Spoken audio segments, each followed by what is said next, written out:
The Book of Judges. Chapter 11. Now Jephthah the Gileadite was a mighty man of valor. He was the son of a prostitute. Gilead became the father of Jephthah. Gilead's wife bore him sons. When his wife's sons grew up, they drove Jephthah out and said to him, "You will not inherit in our father's house, for you are the son of another woman." Then Jephthah fled from his brothers and lived in the land of Tob. Outlaws joined up with Jephthah, and they went out with him. After a while, the children of Ammon made war against Israel. When the children of Ammon made war against Israel, the elders of Gilead went to get Jephthah out of the land of Tob. They said to Jephthah, "Come and be our chief, that we may fight with the children of Ammon."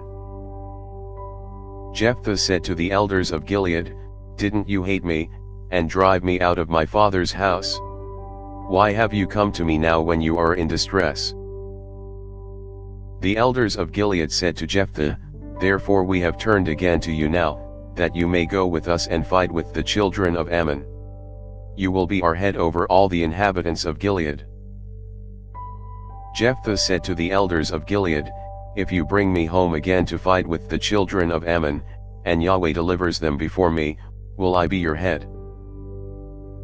The elders of Gilead said to Jephthah, "Yahweh will be witness between us. Surely we will do what you say."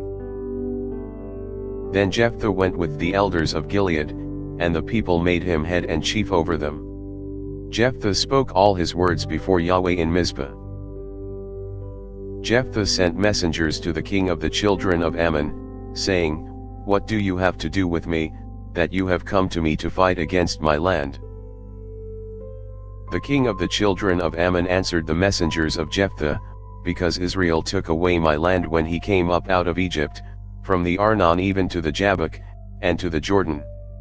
Now therefore restore that territory again peaceably." Jephthah sent messengers again to the king of the children of Ammon. And he said to him, "Jephthah says, Israel didn't take away the land of Moab, nor the land of the children of Ammon. But when they came up from Egypt, and Israel went through the wilderness to the Red Sea, and came to Kadesh.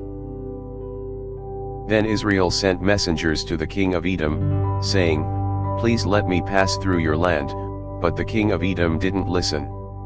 In the same way, he sent to the king of Moab, but he refused, so Israel stayed in Kadesh. Then they went through the wilderness, and went around the land of Edom, and the land of Moab, and came by the east side of the land of Moab, and they encamped on the other side of the Arnon, but they didn't come within the border of Moab, for the Arnon was the border of Moab. Israel sent messengers to Sihon king of the Amorites, the king of Heshbon, and Israel said to him, Please let us pass through your land to my place. But Sihon didn't trust Israel to pass through his border, but Sihon gathered all his people together, and encamped in Hahaz, and fought against Israel. Yahweh, the God of Israel, delivered Sihon and all his people into the hand of Israel, and they struck them. So Israel possessed all the land of the Amorites, the inhabitants of that country. They possessed all the border of the Amorites, from the Arnon even to the Jabbok, and from the wilderness even to the Jordan. So now Yahweh, the God of Israel, has dispossessed the Amorites from before his people Israel, and should you possess them? Won't you possess that which Chemosh your God gives you to possess? So whoever Yahweh our God has dispossessed from before us, them will we possess. Now are you anything better than Balak the son of Zippor, king of Moab? Did he ever strive against Israel, or did he ever fight against them? Israel lived in Heshbon and its towns, and in Aroer and its towns, and in all the cities that are along the side of the Arnon for 300 years. Why didn't you recover them within that time? Therefore I have not sinned against you, but you do me wrong to war against me. May Yahweh the judge be judged today between the children of Israel and the children of Ammon. However, the king of the children of Ammon didn't listen to the words of Jephthah which he sent him.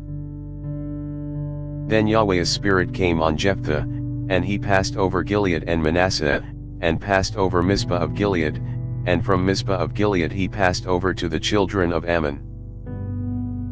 Jephthah vowed a vow to Yahweh, and said, "If you will indeed deliver the children of Ammon into my hand, then it shall be, that whatever comes out of the doors of my house to meet me when I return in peace from the children of Ammon, it shall be Yahweh's, and I will offer it up for a burnt offering." So Jephthah passed over to the children of Ammon to fight against them, and Yahweh delivered them into his hand. He struck them from Aroer until you come to Minnith, even 20 cities, and to Abel-keramim, with a very great slaughter. So the children of Ammon were subdued before the children of Israel.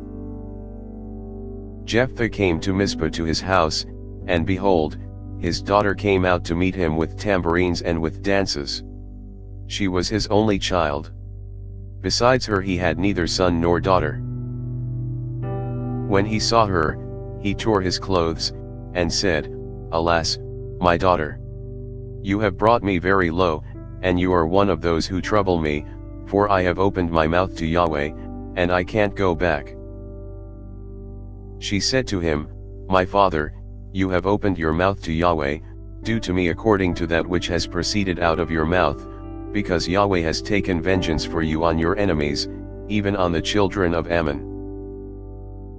Then she said to her father, "Let this thing be done for me.